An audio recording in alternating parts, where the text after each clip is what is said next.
through the different topics as we talk about gospel and vocation. Okay, so let's keep this more like a conversation than a Q&A. All right, so without further ado, let me invite Dawn back, so that we can have this.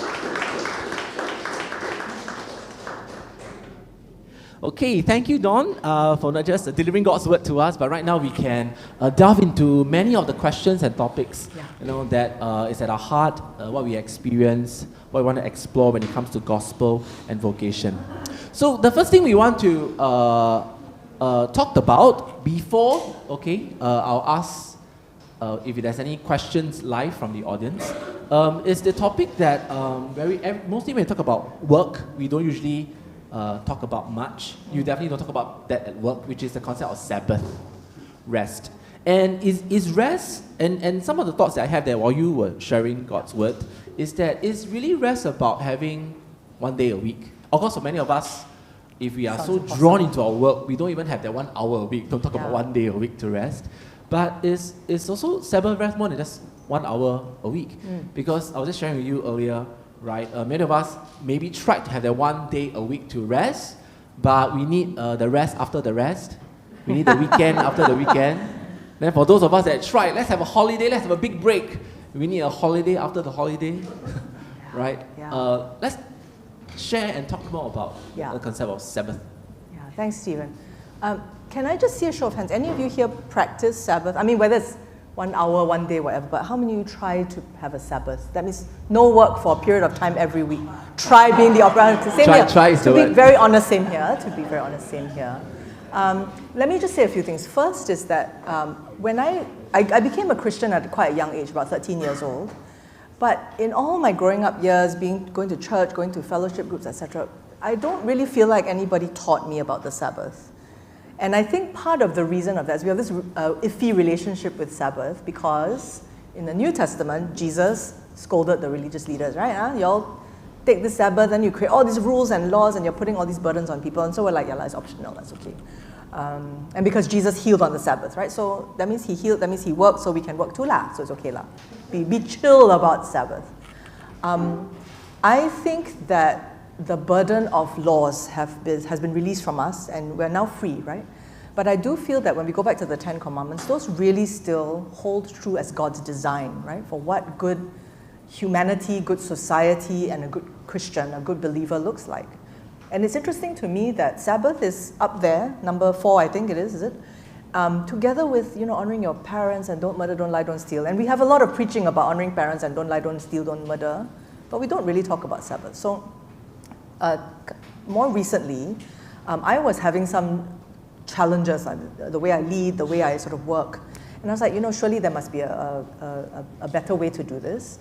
And I came across a book called The Emotionally Healthy Leader by Peter Scazzaro. Peter Scazzaro leads a busy urban church in New York.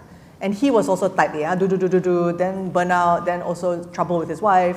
Then in the end had to go through a journey and recapture what true faith looked and felt like. And now he leads his church in a particular way, including the practice of Sabbath. Anyway, in this book, he talks about Sabbath as a practice that he strongly recommends to all leaders. And he defines it as 4 things: a 24-hour period of ceasing, resting, contemplating, and delighting. He says ceasing means you stop from work, but ceasing doesn't mean resting, right? Because you can stop work, but your brain is sort of churning and churning and churning. And so he seeks that all of us rest. And contemplate means obviously contemplate God, contemplate what he's done this week, thank him for the things that have gone well, and seek him out for the things that were troubling you. And then delight means do something that just you really find pleasurable, because I think God means for us to live lives of delight and joy, right? So find something you do that you enjoy, spend that time doing it. So I started to practice the Sabbath. I was like, okay, I read this sounds really good, right? I need to detach from work because my identity is not my work. I am a child of God.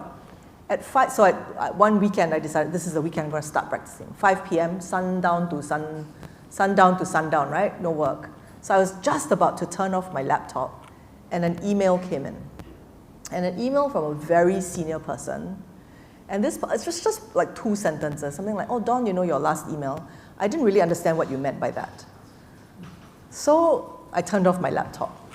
But the whole 24 hours, I was thinking, oh no. this boss thinks I'm an idiot. Actually, I can just very easily turn on my laptop and reply to him in 3 minutes. Oh no, was my email unclear? What if he thinks like I'm just like not a very good staff, right? And the whole time, my brain was on this email, even though I'm supposed to be Sabbathing. And I think that weekend experience really reinforced to me how much my identity was wrapped up in work and how people thought about me and how much I do really need to detach. Okay, so all that is a long story of how I started on the practice of Sabbath.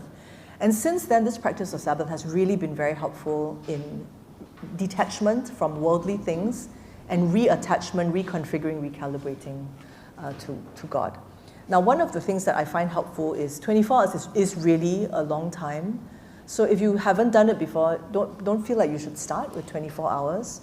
Just set maybe 2 hours, 3 hours aside, but the key thing is just to keep that time free of distractions, free of devices, free of all the things that we would normally do, and just be with the Lord. Yeah. I was going to share something. Anyway, does that sort of help a little bit in terms of thinking through what the Sabbath might look like? Okay, what I was going to share is this. In my last job, it was one of those jobs where my weekends were regularly burned, right? So for those of you who are like, I can't do it because I have to work on Sundays or Saturdays, whatever it is. I trust that wherever you work has a sort of off in lieu policy. So for those of you who don't have employed work, you might find also that your weekends are the intense times, right? Because that's when all the volunteers come out to play and there's a lot of things to do on the weekends. And perhaps you can then take the Monday off. So I don't think it needs to be the Sunday, it just needs to be a day. So what I did as a matter of practice, trying to sustain this practice of Sabbath even in the midst of a very busy and demanding job, if I knew the weekend was going to be burned, I would straight away go on my calendar and block at least half a day on some other day of the week to say, this is my off in lieu. Don't care, boss or what, no, don't care. This is my off in lieu. And then what I would try to do is really take that off in lieu, like have the laptop off, have the out of office mail going, put my phone away and those kinds of things. So just built in, I guess, a kind of rhythm. I was talking about this idea of godly rhythms.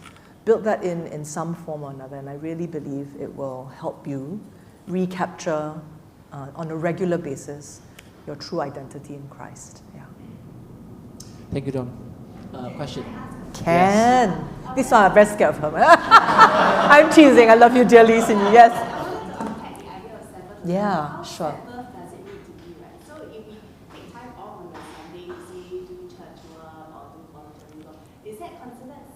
What do you think? The time of introspection and self-reflection. Such a good question. What do you think?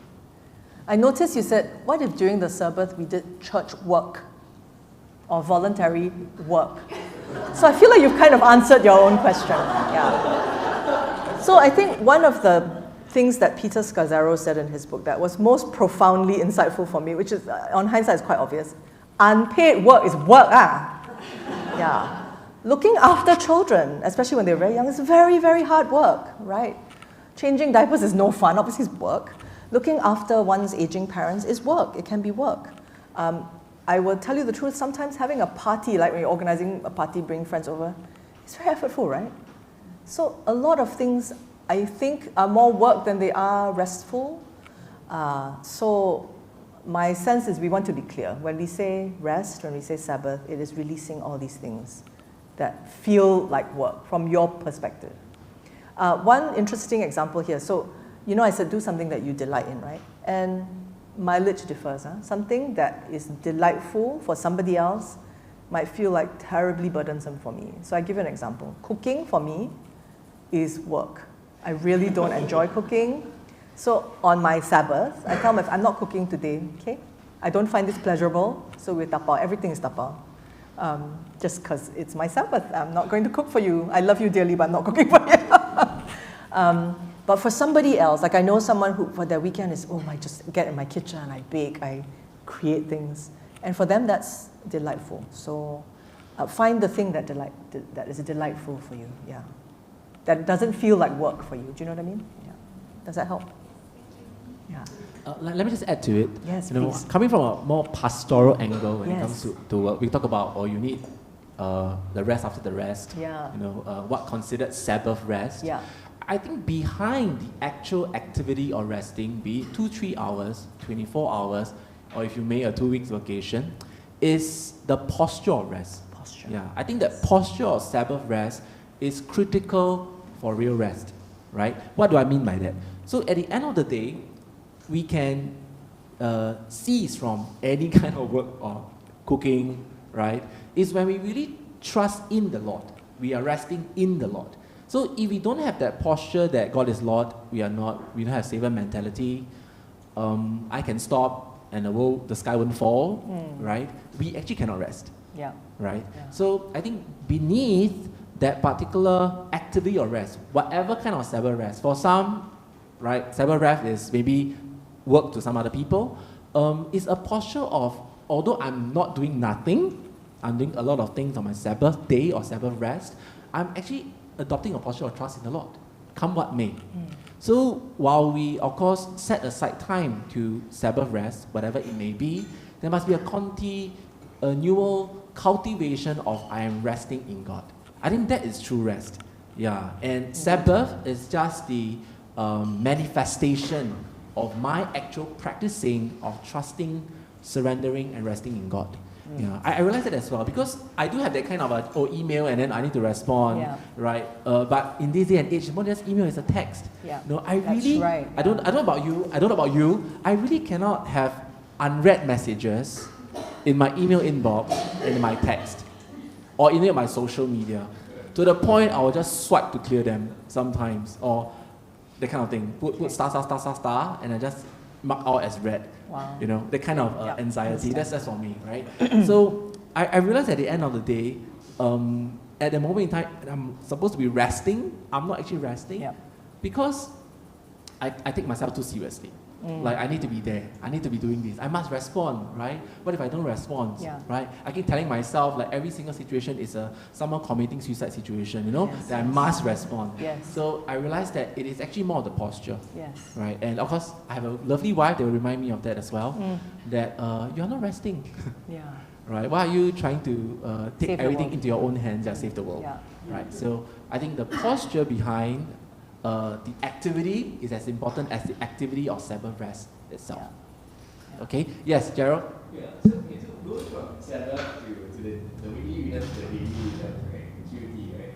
So do you see the QT as like a mini Sabbath of the posture of disconnect or rest, or is that something a little bit? Do I see the what as a mini? Quiet time, yeah. A mini Sabbath of disconnect or rest. That's a nice way to frame it, yeah. Is that a slightly... I mean, I don't really see it as a mini Sabbath in the sense that it's also about just seeking the Lord for the work of the day as well. So I've never really framed it that way. I think some quiet times can be very restful, but some quiet times might be very grapply because you're going to have a day of really difficult conversations and you're like, Lord, I really don't want that. So it's not really restful, but it's just your time to work it out with the Lord. Yeah. You mentioned like 7 minutes earlier, right? Is there any reason for that? It's just a weird number. 5 felt a bit short, 10, I just wanted a low bar. You can do 8. 7 is, okay, if you want spiritual reasons, 7 is a godly number. I just wanted us to not feel like they're performance targets to me. No? God is not a performative God. He doesn't really need you to have a quiet time or need you to have a Sabbath, but He wants your presence, right? And if 7 minutes is a good place to start, is it a low enough bar? Can, all right? Just start wherever it makes sense to start. If I can bring up a secular book here that I also found very helpful, it's called Atomic Habits by James Clear. What I really loved, it was transformative for me because he said you must start, if you want to start a new habit, start with the smallest possible doable unit. So for instance, if you want to start exercising, don't say, I'm going to go to the gym every day this week. That's how New Year resolutions start and fail after the 30th of January, right? You must start with a very small, doable unit. So if quiet time is 2 minutes, today that's all I can do, 2 minutes, then start there. And then you will do it regularly because it's only 2 minutes. Who cannot afford 2 minutes? And from there, then you will build up to 3 minutes, 4 minutes, 5 minutes. Don't start with 1 hour because that's, yeah. And I think the Lord is patient with us, and what He seeks is habit, not big gestures and grand movements. Yeah, He wants a relationship with us. And that is a matter of habit and practice. Yeah. Does that help? Thank you, John. Thank you, Gerald, for your question. More than time to rest, Yes. right? I think work, you mentioned a few times in your sermon Yeah. that some people, you are cautioning, some people might feel that work is part of identity, or they attach their self-worth to work. Indeed. But on the other hand, I think work in Singapore, especially, has also another connotation whereby without work, I cannot accomplish a lot of things I want to do. And that would mean, of course, financially, progress. I have mouth to feed. I have aspirations. Yeah. I have things that I want to procure through what work gave me, which is in this case Yes. money, opportunity, things like that. Yes. And as I was preparing for this panel, I was looking at some of the trends, workplace trends, right? One of which that is actually the young people may well be more tempted to be involved is something called FIRE, right? It's not passion for the Lord, FIRE stands for financially independent, retire early. So this trend works in such a way whereby young people will think that, okay, they'll calculate reverse engineer, right? I'll live to 85 years old, for example. I want to have amazing 40 years of travel around the world, no lag, blah, blah, blah. I count how much money I will need, okay? Inflation, time value of money included. I need this amount of money. I will hustle, work my ass off, so to speak, for that 40, 45 years, and I'll retire at 40, retire at 45. I'll have built my investment portfolio, so on and so forth, to achieve that retirement. At the same time, I also think about my parents, baby boomers, the generation, what they think about retirement. How can we, what are your thoughts on this whole concept of retirement? Be it from the point of view of simply, I no need to work already, right? I just shake leg at the coffee shop, drink coffee, or you'll find me somewhere in Europe, right? What are your thoughts on retirement? Europe's not that interesting. Just kidding. Travel is overstated. Anyway, that's quite a lot of questions in there. So this term FIRE is new to me, financially independent, Retire early. But I have heard friends talk about having a dollar value in mind, right? When you hit that number, then you can sort of take the foot off the pedal already. Yeah? I want to, I guess, talk about a balance here around doing financial planning, because you do want to have enough, and our lives are getting longer, and you want to be responsible, right? So you should do financial planning. But this idea of the quick hustle in the earlier years so that you can rest in the later years, I think my question is, why don't you just take that before the Lord and see what He says about that? Maybe He might call you to hustle hard. I mean, if you look at, I'm thinking of poor Joseph. He was thrown into prison, and he had to, maybe not hustle, but he had to work really, really hard as a slave. And that's how his life turned out. Maybe not what his ambition was in life, but it worked out for God's plans. So maybe God might be asking you to do that, but my sense is that if you're hustling at something that's not fundamentally part of how He's called you and what He's made you to do, you're going to be quite miserable, possibly. Or you'll be compartmentalizing a part of yourself and saying, like, that one, when I'm 50 years old, I can, work on that part. Yeah. So my question is my invitation, I think, is to keep bringing your plans before the Lord. You can put it to me, no point, because I don't know, but put it before the Lord. I think in His time He will reveal to you, but make time for it. Don't switch off the voice of the Lord and use the wisdom of the world. Another passage, which of course wasn't today's reading, but Romans 12:2. This idea about not being conformed to the patterns of the world, but be transformed in the renewing of our mind, that is foundational also for us as Christians. The world will tell us many things, right? And a lot of the things the world tells us puts insecurity on our hearts and shakes our faith and hope in the Lord. So we really do need to keep recalibrating back to Him. Related to that is this question of retirement. As I age, I'm getting nearer and nearer to sort of maybe taking life at a different pace, and it's a question I'm actively considering now. I wanted to say, first of all, that retirement is not a biblical concept. Nowhere in the Bible does it say that, okay, you hit X age and you may now stop working, or you may now stop seeking what my call is for you. Now, it may well be that your job has a retirement age, Singapore has a retirement age, and so you stop from formal employment. So we'll put employment question aside. But I think all of us are always being asked to serve the Lord. okay? It could be a volunteer role. It could be just ministry to your family members, to your unreached friends. There's sitting in a coffee shop and shake leg. There's a lot of uncles that need the Lord. Right? Aunties are true. You are absolutely right. My apologies, you're quite right. Aunties and uncles equally need the Lord. And so I think it goes back to the point I made when I was sharing that we seek a fresh call from the Lord every day. So if you have a regular, so I know in their retirement years, many elderly folks will have exercise groups, right? They take walks or they travel together. And wonderful that the Lord has provisioned this for you. But also ask the Lord, is there a call for this group? Is He asking me, for instance, to reach out to this particular person, or to maybe organize an alpha group or one of these things where they can learn, or invite them to church, a time where they can learn a bit more about who Jesus is. And it's never too late to turn your life to the Lord. So I just want to put this idea of retirement aside, and this idea that we are always, in all our days, serving the Lord. I have a friend who has a terminal illness. And it's quite a debilitating one where he's sort of bed-bound, wheelchair-bound, that kind of thing. But he's been using his voice. He's been writing articles. He's been on the media a fair bit, sharing his story and testifying to God's goodness on him along this journey. So even in the last of your days, with his, I think I can say maybe dying breaths, he is still trying to faithfully bear witness to God in his life. And he's really an example to me. His name is Yowie Jim. You can look him up. He was a former civil servant. I knew him as a colleague before. Really just faithfully showing what it means to walk with the Lord with every last breath that you have. Yeah. Thank you, Don.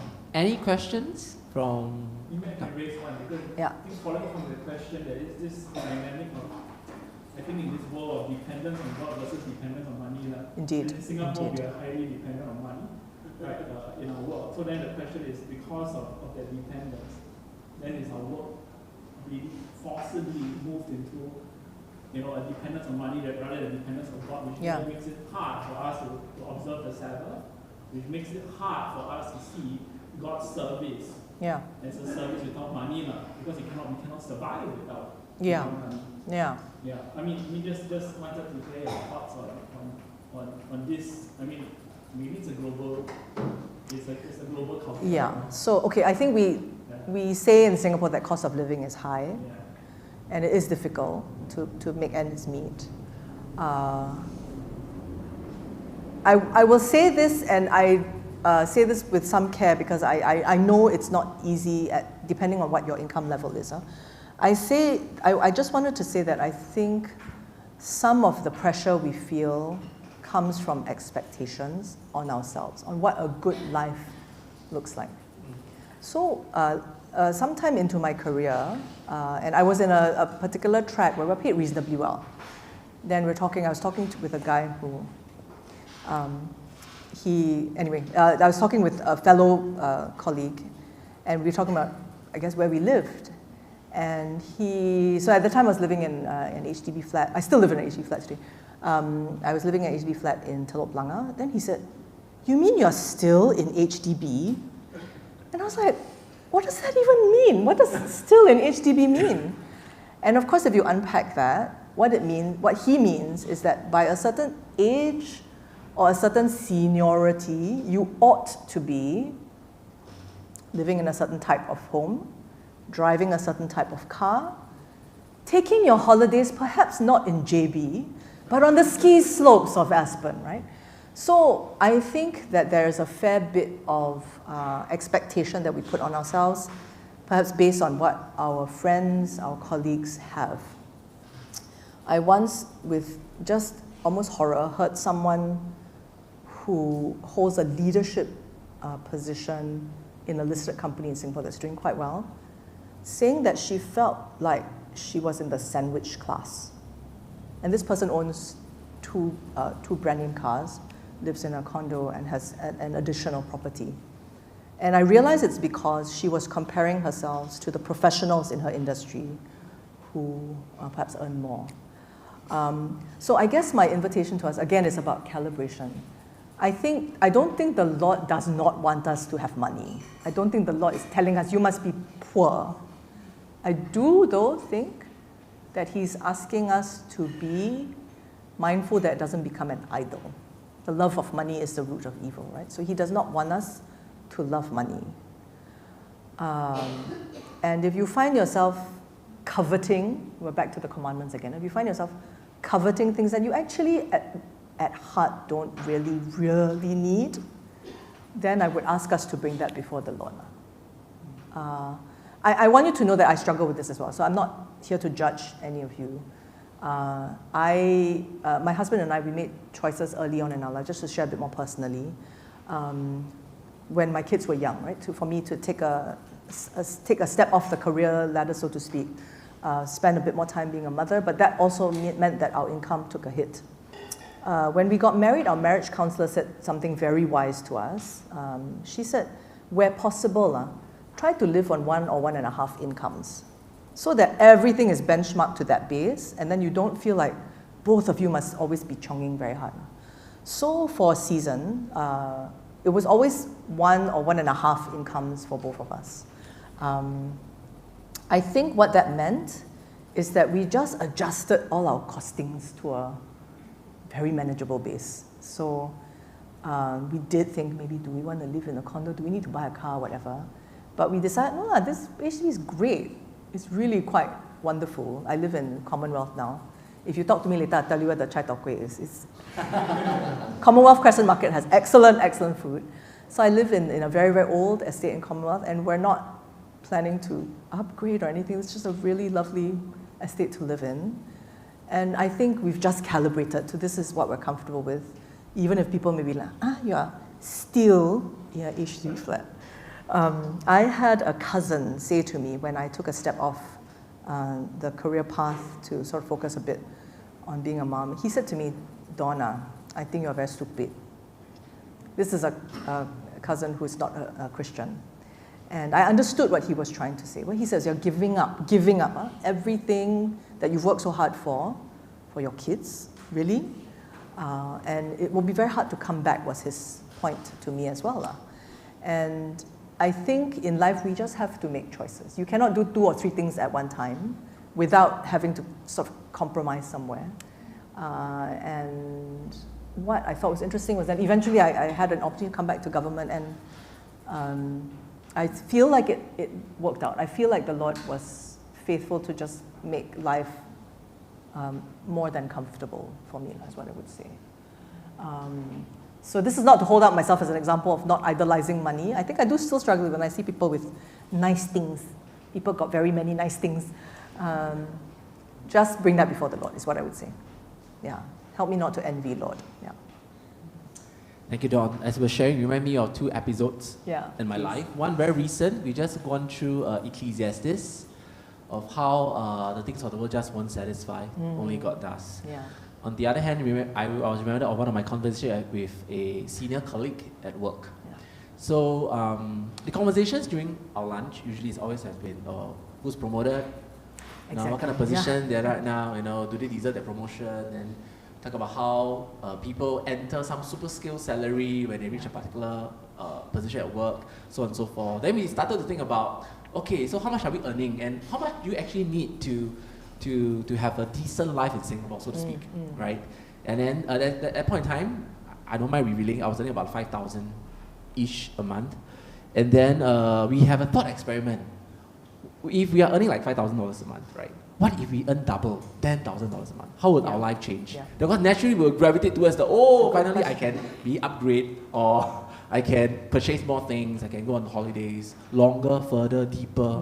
One day maybe trip to a moon or something. Then we like, okay, what about we double it? We have 20,000 a month. Then we realize by the end of the lunch, we realize that it will never be enough. Yeah. There will always be more things that we want, so to speak. Yeah. And no amount of money, in terms of salary or whatnot, is enough. Yeah. And interesting, this colleague of mine is an unbeliever. So we almost had a kind of a gospel moment, whereby I was just sharing with him then what will be enough for us? And then it opens up conversations so that I can bring Christ in. But that conversation struck me hard because if no amount of salary that I can ever pursue, assuming I'm competent, there's opportunity, it's actually quite depressing to think about it on one hand, right? But yet on the other hand, then I have to answer the question, instead of therefore just pursuing one day I'll be that CEO of that company, right? Should I change track? Should I see life, see work, see the money the work brings, see my life, cost of living, aspirations, materials, possessions, maybe in a different light? Yeah, so on one hand, yes, to bring that envy before the Lord. On the other hand, I think God is calling us maybe to something higher, more, that it is not defined by how much you earn or how much you possess. Yeah, so I have been in that reflection for actually since then to now, as I curb, my envy, at the same time, I want to pursue, trying to pursue God in a way where I'm not defined by how much income I bring in. Yeah. Can I just share one more final thought, which is around something that I heard Pastor Benny Ho, who's a well-known preacher. He pastors a church in Perth, I think, but he comes to Singapore a fair bit to preach. And he gave a sermon once about money. And he said many of us know that we should not live beyond our means, right? So let's say you earn 5,000. You know that you should not be spending at a level that is 6,000. But then what he finds is that people tend to live at their means. So when you earn 2,000, your expenditure is about there. Then when you earn 3,000, somehow cannot be kopitiam, it must be Starbucks, right? Then after that, 4,000, 5,000, your expenses sort of tag along with your means as you're able, right? So many of us, I think, maybe have a worldview around living at our means. And one thing he said in this sermon was, why don't we learn to live below our means? That means whatever you earn doesn't matter. Why don't you just say, if this is all I need, then this is all I need. Do I need the 50-inch plasma, don't know what screen? I'm just putting this out there. I'm not saying that we all need, again, to sort of live ascetic lives like monks, and he does call people to do that. But I just really want us to detach from this ever-expanding universe of things to buy and possess, and to come back to the simple life and the simple faith in the Lord. Live beneath your means. Thank you, Don. Any follow-up questions or questions along these lines? Go ahead. Let's take Go both. ahead. Let's We take will both take questions. Let's take both questions. Who's the one that have a question? Yeah. Go ahead. Sure, go ahead. Because now that I think there is, like you talk about the simple basics of work, of life, that we can all try to ascribe to. And let's say a lot of basics, or these basics in life, let's say you strip it down, maybe you think of Africa, there's some of us, Lord of the Flies, and then the little kids have to have a very basic life, but they struggle with their life as well. But in the basicness of life, right, there is, I think there are all kinds of work, whether it's providing food for your family, right, building a shelter for your house and all that. Right, and then there's also, I think, basic elements of spiritual work. Right? But you also mentioned this point about what I saw as the outsourcing of work. Right? So like I say, in this complex world that we live in, government outsources essential services, right? Our trains, our transport. Rather than walking, right, we rely on people to provide aeroplanes, cars, to travel in. In terms of childcare services, which is also very interesting. That's an interesting one, yeah. The grandparents, we outsource it to preschools, to berries. Berries. Right. Even in church, I think we see this element of outsourcing as well. Outsourcing to preachers, right? Preachers, and I've seen also outsourcing of ministry, right? To different service providers, outsourcing of camps, right? Yep. I guess there's in an interesting realm of work. What truly of God's work do we need to take ourselves, and what truly can we outsource? Yeah. Because God's work is is something It's a that- huge question, isn't it? Yeah. Yeah. Okay, and let me hear the other question too. There was another question back there. Is it you pointed back there? Someone? No question. Don't have Okay, you any address. phantom question? Yeah.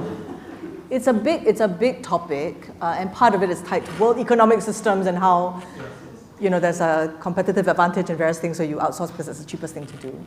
But I think part of it is answered also by this question of giftings, right? You want to give the work to the people, the group, the entities that are most gifted to do it, right?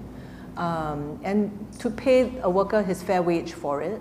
So I don't think there's anything wrong per se in, we outsource as a commercial term or an economic term, but it's this idea of right citing is also quite a commercial technical term, but the idea is putting the work to the people and the places that can do it best. Then of course the question is what is a fair wage for them? So I don't think there's anything wrong with that. I think the problem that comes in is when work becomes functional and not relational. So for instance, a big part of Singapore's caregiving duties now, and particularly in healthcare, are being outsourced to foreign labor coming in. And we just don't have enough people, we need all of them to come in. You can imagine that kind of work being done in a very technical way, right? Like, okay, the elderly needs to be fed, to be bathed, to be changed, to be walked like a dog. And I don't think any of us want our parents to be cared for in this manner. And so most work, I think, has a strong relational component to it. So whatever work you are being asked to do or thinking about whether to carve out for somebody else to do, think about that relational quality. The trivial example I gave you about the chai tao kueh seller, actually it's not so trivial because it's the relationship with his sister, the relational atmosphere that caused his chai tao kueh quality to deteriorate, right? And a recapturing of that in redemptive lenses is that if he and his sister repaired their relationship, then his chai tao kueh quality will be very consistent, right? So trivial, coming back to your workplaces, you know that even if you outsource the work to a vendor or a contractor, what is that relationship you have? I've been on the receiving end of being a vendor before, and I can feel the real difference between a person that treats me like a contractor versus a person that treats me like a partner. There's a very real difference, you can feel it. It's the level of trust, the quality of the conversation, the texture of the interactions. So my invitation to us is, it's really less about the question of outsourcing, but the question of the quality of that relationship. Yeah. Fair wage also important. Yeah. Does that help a little bit? Yeah. I think it's interesting when you bring it down to say something like child care, caring for a child. Yeah. Where I would say that yeah. I mean beyond, I think the technical and functional point is a very good point. They say you want to keep that relationship with the child, but it also comes where it's come a duty of responsibility. Indeed, yeah. Where fair enough. I don't have the gifts, but I have a certain relationship that is very important. Okay. That we need to guard. So yeah. So that's an interesting one because parenting, I think, is not just gifting. Parenting is a God-ordained role. It's almost maybe sacramental on some level because God is our Father. He was the first relationship any one of us has is with God our Father, right? So parenting, I think there's a certain sacredness to it. So I would be very careful about what we outsource in our parenting. I know young families, sometimes they will ask the grandparents to look after the child, and that's great. Then the tension comes in because the grandparents have different values from them. Then they're like, yeah, so it's a trade-off, right? Then what am I going to do? And that's exactly the nub of the issue because you as a parent know it is your sacred duty to look after your child in a particular way and raise them in a particular way. And so maybe that's not something you want to hive off so much, yeah. Or maybe articulate the rules of the ground rules of the relationship. So quite specifically in my case, when my kids were young, my mom and dad would take them on Friday nights, then return them to us on Saturday. Do any of you here have grandparenting duties? And so you spend some time with your kids, right? So I was very glad that my parents were willing to take the kids and they would stay over, then they'd come back the next day. Of course, they came back having had too much time on the computer, eaten too much junk food, But I conclude, it's 24 hours, I can live with 24 hours. The kids' Sabbath from me. And so I decided on a ground rule. I told my mom, because we had conversations like, can you don't give them McDonald's at midnight, please? But she's like, it's so fun, you can, get the McDonald's to come, then we have this picnic in the living room. I'm like, oh my gosh. So, but we landed on this position that it's grandma's house, grandma's rules, my house, my rules. Can, right? And these are not moral things, to be fair, these are not moral questions, so it's okay that if grandma wants to let them play 3 hours of computer and eat McDonald's at midnight, I will tong, because I know she does it with a heart of love for them.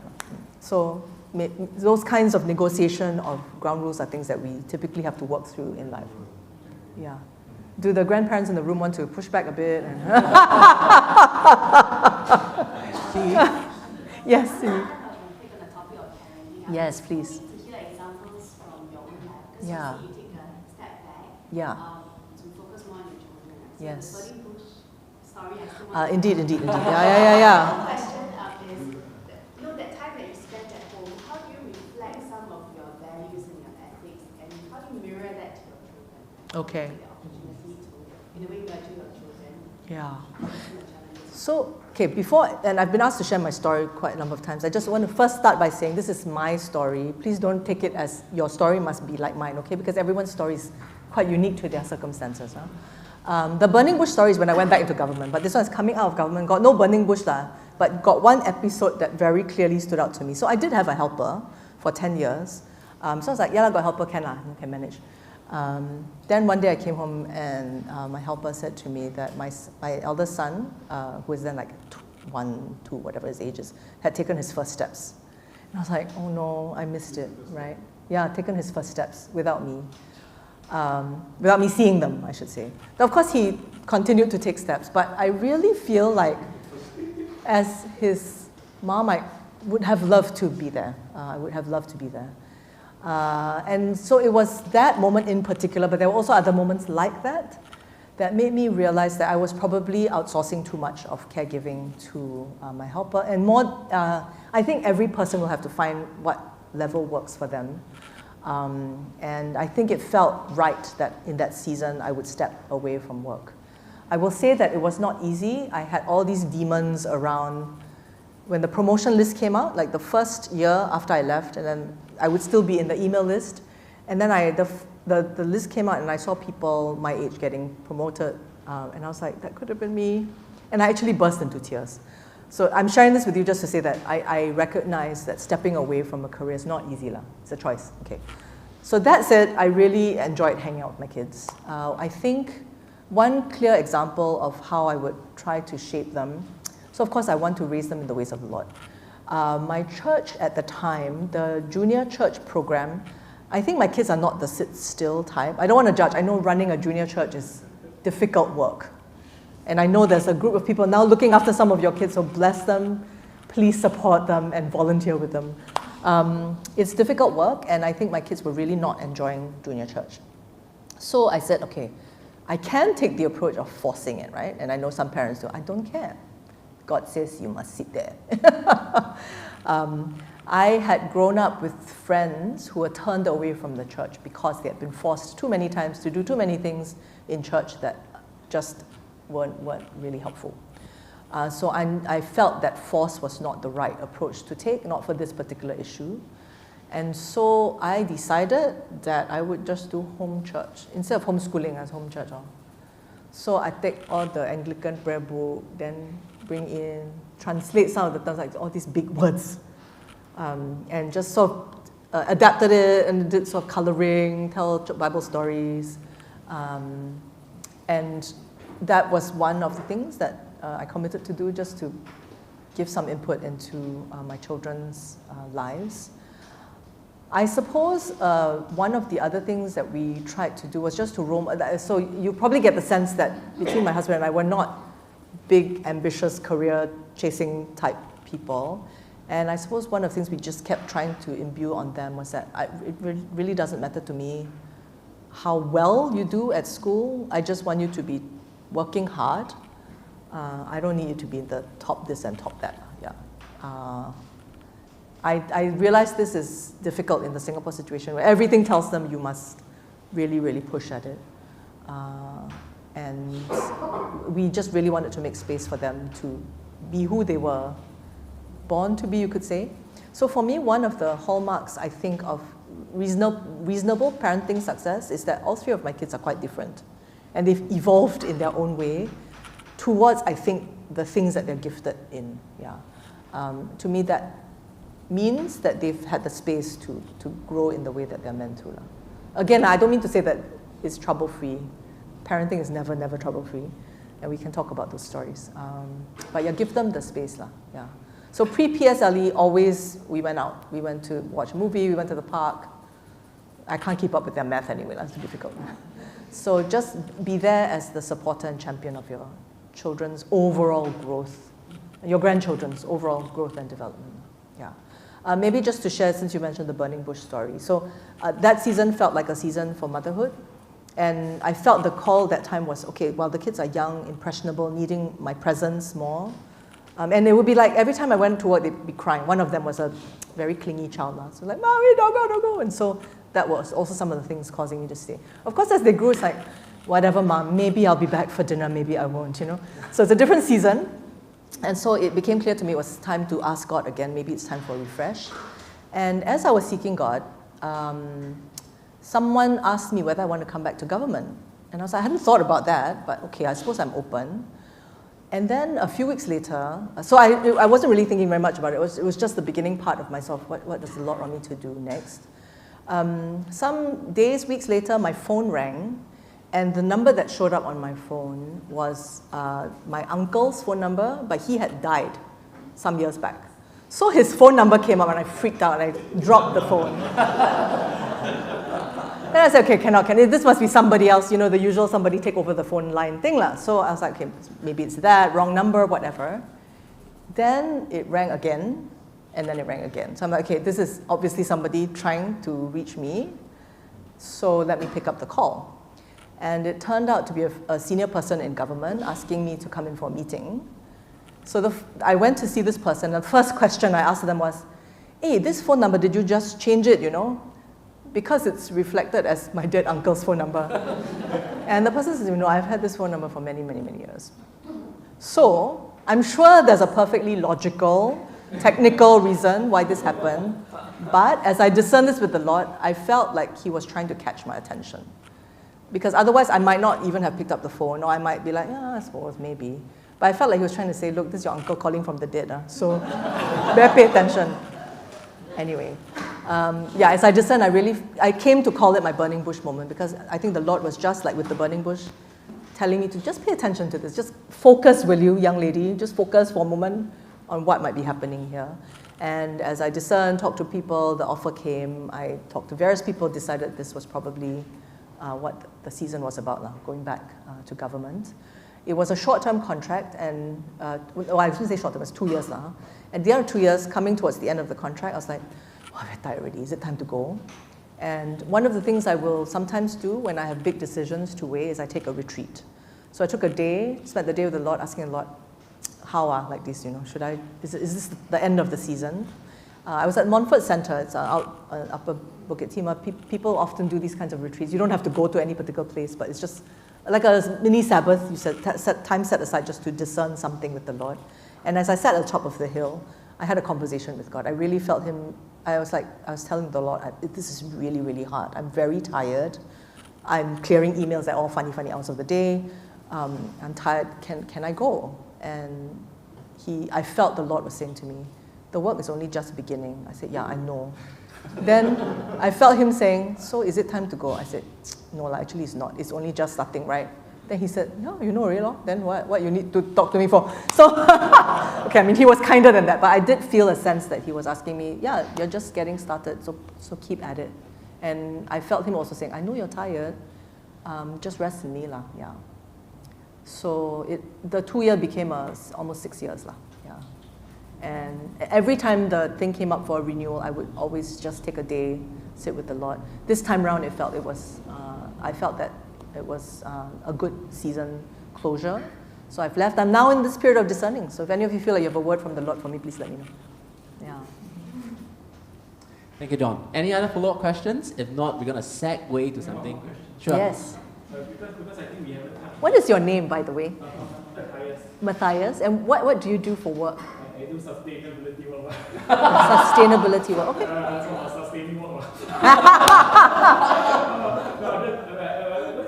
This is other interesting aspect. So I think we talk a lot about what I call formative work. So like how formative work can be very exciting and a lot of potential. Simply put, I also want to talk about actually redemptive work a little bit. So like the redemption, in ministry we call it formative, which is Sunday school, youth ministry, where we're trying to form someone in the character of God. Versus redemption, where we're trying to save someone back to God even after a long journey. And redemptive work is very thankless in this world. In a simple fact, one example would be people like to sell your car. More people will be happy to sell your car, but nobody wants to do the car scrapping. Right? Another one would Wonderful, be yes. in terms of child preschool. In child education classes, the average price is probably $80 an hour, which people will pay for. But if you go and ask caregiving, the average price is actually $25 per hour. Yeah. Right? And the redemptive work, because let's say even in, my uncle just wrote a book, very interesting. He just said he was the first job that he started with. He said you won't be able to guess. Now, because I work in sustainability, so I was like, night soil cut, right? I think the older ones will know what the night soil cut, right? The night soil cut. This basically getting rid of the waste from the houses, which nobody wanted to be associated with, but you are producing clean water, you're producing energy. It's an amazing job. Indeed, right? agree. But this redemptive work, I think from a grandparent's perspective, is also quite interesting. Because we also see this issue where everybody wants to take care of the child. The parent expects my father to take care of the children to some extent and shower the children with blessings. But then when we come to our grandparents getting older, if they have an inheritance, they're adored. My uncle was incredibly rich. He had 3 people wishing him Happy New Year to get ang-pao. Regularly. But if he had no inheritance, we have this group of elderly who really are lonely and nobody wants to do their redemptive work. I just want to hear what's your thinking on that. Agree with you, Lor. Yeah, agree with you. Nobody wants to do it. Or it's valued much less. I think perhaps what this speaks to is a question that Pastor Stephen had asked me in text, so he thought some questions ahead of time, which is the point that I think our world, I talked about not being transformed but be conformed, right? So, but not conforming but be transformed. So in this world, there's a risk of conforming to the world's valuation of jobs. Banker, lawyer, all that, all the things that our parents tell us we should try and become. Those things are valued highly. If you tell your parents, I think when I grow up, I want to be a nurse, I want to be a sewage engineer, or whatever, those kinds of, the tasks that you describe, the jobs that you describe that are perhaps valued less by our society. That's a reality. I think for us as Christians, the lens we need to change is you must never peg a person's worth or the worth of a job to the dollar value of the salary. That's why Christians have been the first champions of human rights. We see people as intrinsically worthy. They are intrinsically image bearers. C.S. Lewis puts it very starkly in his essay, The Weight of Glory. He says that none of us has ever met a mere mortal. All of us here, you, me, the person in the back row, Pastor Stephen, we're all immortal there. And every person in this room, every person you encounter is a creation of God, right? And so let's learn to see with those godly lenses. Now then it comes to the real world, having to pay money and this kind of thing. And so we need to be able to detach the dollar value. Sabbath is a good practice, by the way, do that. Detach the dollar value from the worth of the work. And that brings me to another point, which is this idea of mundane routine stuff. And part of the reason these jobs are valued lowly is because they're quite routine. Every day you change the diaper, every day you teach the 1, 2, 3 ABC, or every day you help the elderly get in and out of bed, and it's very mundane, repetitive work. I always think back to God leading the people of Israel in the wilderness for 40 years, right? 40 years. And every single day, he rained down manna from heaven. It's quite, if you ask me, I think God has the creativity to do a lot more sort of cool stuff.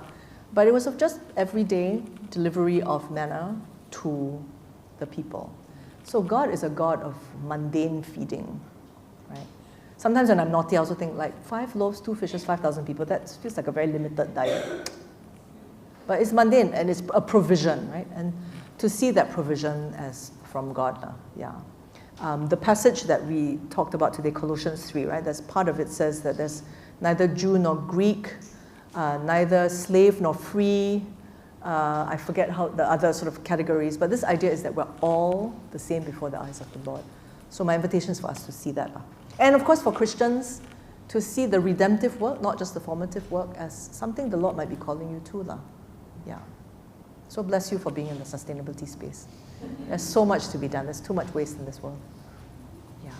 Okay, is there a question from someone who is not Matthias or Cindy? I just want to make sure that the rest of you feel like you have the space to ask or say something as well. Yeah. Anyone? If not, they can now like ask again. If yeah. Thank you for all the questions, Matthias. Please keep them coming. Not that you shouldn't be asking any more questions, but for the rest, if you have any questions, do feel free to ask them, okay? Right now, I just want to segue to okay, great. Yes, please. Caitlin. When, That's a good question. Yeah. I became a Christian at 13 years old through the ministry of the Navigators. It's a parachurch organization, and they had an informal ministry in my school. So someone shared the 4 spiritual, it's very, very, those old tools for sharing the gospel, shared the 4 spiritual laws with me. I said, yeah, this sounds good. So on the stage of the school gymnasium, I prayed to receive Christ. Then I started going to Navigators meetings regularly. A lot of my development as a Christian was not through the church. It's through parachurch organizations. So Navigators was the first. When I went to university, it was what was then called Campus Crusade. So I was very active in the ministry there. But also was going regularly to church when I was in university, and that was when I got baptized. It was in a very, very old church called Park Street Church in Boston. Yeah. And on the day of my baptism, after we were sprinkled, this is not the dunking type church, it was a gentle sprinkle of God's blessings. I burst into tears because I felt so forgiven and so cleansed and so grateful. Yeah, that's my story. Thank you for sharing. I just want to segue, important point, because you mentioned Navigators, crew, and I can think of CF, so on and so forth, right? Yes. I think in workplaces like schools, right, all these programs, groups run freely. And I think I have several questions that come in that actually talked about how difficult it is to have a, not say Christian, but godly conversation at work. Yes, okay. Right? Yes. Of course, it depends on the industry. It depends on the kind of background of your colleagues and all. So on one hand, yes, there's the evangelistic aspect. But the simple thing to do would be like over lunch, over conversations. There'll be questions about gossiping, questions about challenged by anti-Christian or even anti-religious people, maybe have been hurt by the church. Yeah. You know, how should a Christian in this case be a good witness for the Lord in difficult conversations and in difficult places, which could well be the workplace? Indeed, indeed. So I think the first, that's a good question to ask, because all of us are meant to be Christ ambassadors wherever we are and to be the salt and light, right?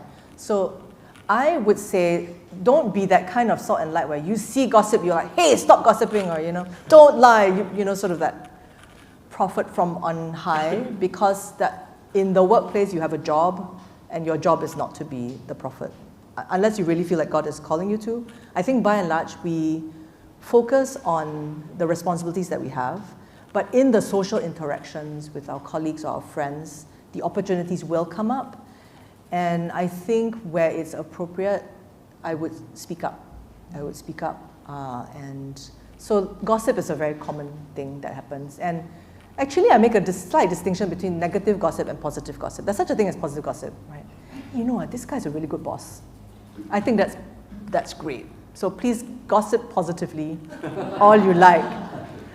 I think negative gossip is quite destructive. There's a line between sharing information and gossip, and I know it's a bit of a gray line.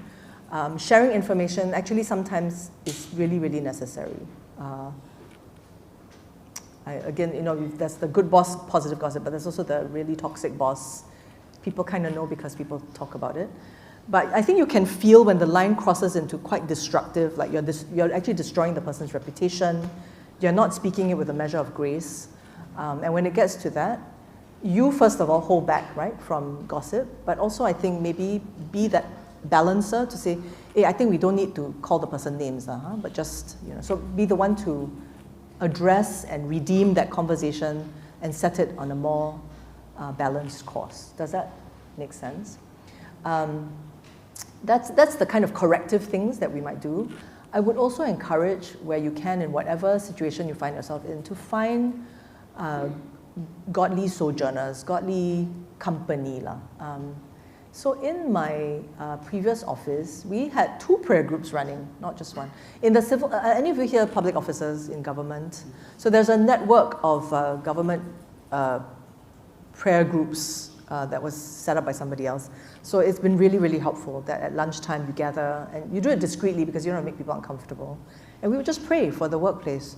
We prayed for the elections. We prayed for like new bosses coming in. We prayed for new policies being introduced. And we just prayed for each other. And that was really, really helpful. So my invitation is to maybe if there isn't one in your workplace, if you find people who share our faith, invite them into friendship with you. Maybe say once a month we meet up. Ours was about once a month. I'll just share a quick story. It really helps to have Christians in the workplace, and I think our prayers make a difference to the soil and the culture. One of the things I hated most about my job was performance review. Every year you have to sit down and rank people, give them A's, B's, and C's, and decide their bonuses. As a Christian, I'm like, everybody's great. Everybody should get the same thing, but that's not how the system works, so okay. We submit to this system, and I mean, there's good sense in it, of course. So it's not a particularly pleasant part of the job. I didn't really enjoy it. But one particular year, which is the most recent one, it went really, really smoothly, to the point where after the meeting was over, and it's a really long, tedious meeting where we talk about people. After the meeting, I was talking with a colleague, and I said, hey, did you feel like that meeting was quite smooth, right? And in fact, we seemed to be having a really fun and enjoyable meeting. She said, yeah, do you know, I prayed for this meeting. And I said, wait, I prayed for it too.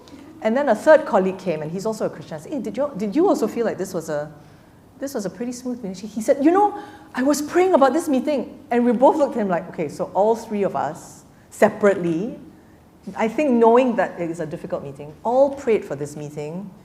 And I am pretty convinced that it was the Lord that was at work to just change the temperature of the meeting. So I feel that so not just our witness, but our prayers beforehand. What Rennis talked about in that quote I shared with you, this thing about going back to the divine center, to just reconnect with God and saying, okay, Lord, this is your meeting, not mine. These are your people, not mine. Please just help us through this difficult thing. And I really do believe that it was God that orchestrated that meeting and made it a good meeting. Yeah. Thanks, Don. We have time for at most about 1 or 2 more questions. Sure. So we want to open this up to the floor. I do have an endless list of questions. Endless, what? Yeah. Which is great. Okay. I just want to say that this whole list, questions, important concerns that you have, don't stop at this BDC. The pastoral team will take a look at it, and we also want to address them in many other ways possible as well. Okay. But nonetheless, for here, because you are here in person, any questions that you have in mind that you really want to hear? Yeah, if you wrote one in this long, long list and you feel you need to say it out, please do. And can I just say before we close also that if any of you just want to drop me a text or an email, like something's really burning and we don't have time here, just feel free to. You can get my contact from Pastor Stephen. Thank you for that. Any questions? 1 or 2? And I'm just looking at my notes to see if there's anything I wanted to. Okay. Yes, Elder Akong? What are your views on office politics? Yeah. Christians involved in office politics. That is such a good question. Okay. I think when we say, okay, so with your thumbs up, this is good, this is bad, okay? When I say office politics, do you have a good or bad impression of that? Yeah, nobody, so when we say office politics, we almost, okay, Cindy's got mobility. Neutral. Oh, someone thinks it's good, okay. So I think by and large, most people, when they say office politics, they think it's someone scheming and machinating and trying to sort of turn things, shift an agenda a particular way. So I think that's the negative view of office politics, but I think there is a right use of political power. Okay? Now, Christians have a very uncomfortable relationship with power. We think that, we must be humble, must be meek, the blessed are the poor, the meek, all those things that are in the Beatitudes. And so we probably have a little bit of an uncomfortable relationship with people with power, or trying to acquire power or to use power. I think we can take redemptive lenses on power. God has used kings. He has used politicians. Joseph became a politician, and because of that position of power, was able to then redeem the people of Israel, right? He fed them at least. And so I think the Lord does use political means, and I think politics can be redeemed for good. So one of the things that worries me, this is a bit of an aside, but one of the things that worries me about how the world is going is that when we say politician, again, show me your thumbs. When you say politician, your first instinct, is it like this or like this? Yeah, I mean globally and not even domestically, or just generally speaking, we don't generally think politicians best. Like pastor, of course, like this, huh? Doctor, nurse, yeah, probably more like this. Mothers, But I think politician, our thinking tends to be that they're negative, and that's because it's got this whole weird interplay with power that we don't like. So I think my first response to that is I think there's good use and right use of power.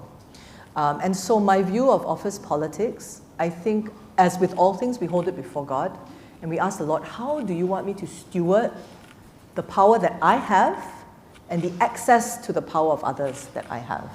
And if we use that stewardship wisely, I think it's perfectly wise use of power to do things that way. Yeah. So in the work that I do, so I was introduced as someone who's an organization consultant. One of the first things we teach in the organization space is always analyzing who has what power. And power is many different things. There's the one we always think of, which is positional power. That means your title, your pastor, vicar, bishop, minister, prime minister, or doctor, professor. All those are the titles and markers of power, positional power. But there's also informational power. You have information, right? There's also power that has to do with referencing. Because of who you are, what you've accomplished, what you've experienced, people look to you and you've got referent power. So there's many different kinds of power. And if you do an inventory of power, it's a very useful way to think about how to use that power in service of godly aims, in service of good things. Yeah. You can also obviously use power for bad things. Yeah. Thank you, Don. We have time for a quick one last question. Thank you for that question. Anyone? Yes. Gerald. So earlier you spoke about vocational calling in the sermon, right? Do you believe that there is a specific job that calls people into at specific times, or is it more of a within a broad general following principles kind of thing? Yeah, that's a good question. I think it's both. I think God's ways are higher than ours, so this is a bit of a dicey ground. I really don't know how God actually leads people, but I do believe that there's some times when God says, this is the job for this season that you are meant to do. Clearly, in Moses' case, it was super specific, to the point of this is what you must say to Pharaoh when you talk to him, right? So I think God does give very specific callings. I also think that he sometimes says, actually, as long as you're worshiping me and loving me and spending time with me and doing good things, I'm fine with what you choose to do. Yeah. I think that may well be how God works as well. It may not be one thing, it could be several possible pathways along a general direction. Yeah. Does that help? Yeah. Thanks, Gerald. Thanks, Dawn. Yeah, and before I close, right, just want to reiterate that there are many questions sent in. You can still do so. And indeed, the conversation about gospel and vocation, of course, in an hour we cannot cover every single question. Dawn herself has put herself forward, and if you want to have more conversations with her, to let myself know, you can reach out to her as well. But more than that, the pastoral team, of course, work is a huge part of our lives, right? We want to continue this conversation. We want to continue to have the gospel shape all our work, right? So that we can be better witness for Christ. We can truly be a church on His mission. Okay, so let this conversation continue. It doesn't end at this BDC. Okay, I just want to make that known. That being said, thank you so much, Dawn, for offering your time and your experience and your contribution to encourage us and to give us kingdom perspective on work. Yeah, and we would love to hear from you again. Okay? So before, let me just close in a word of prayer, okay, before we are all dismissed. Father, we thank you today for this opportunity that we can dig deeper into your calling of us to work for you in every sphere of influence, in every aspect of life. We thank you for that privilege. But Lord, we know we work in a very broken world. We are broken people ourselves. We find ourselves in a daily toil, filled with anxiety at times, facing up challenges. Yet, Lord, we know we can and we should rest in you. So help us to endeavor to live out the Sabbath that you have won for us in the gospel, to rest in you, to also rest in practical ways. And as we go about serving you and serving your people and serving whoever that cross our path, may you be glorified. So Lord, we pray that you help us to steward our gifts, burden, seasons, and power that you've given to us, that in all things you will be glorified. And we look forward to the day, indeed, the new creation, the new heavens and new earth will come upon, and all things will be restored and united in you. So we thank you, God, for today, for a fruitful discussion. Dismiss us with your blessings. In Jesus' name we pray. Amen. Amen. Amen. Thank you all so much. And thank you, Dawn, once again. Thank you.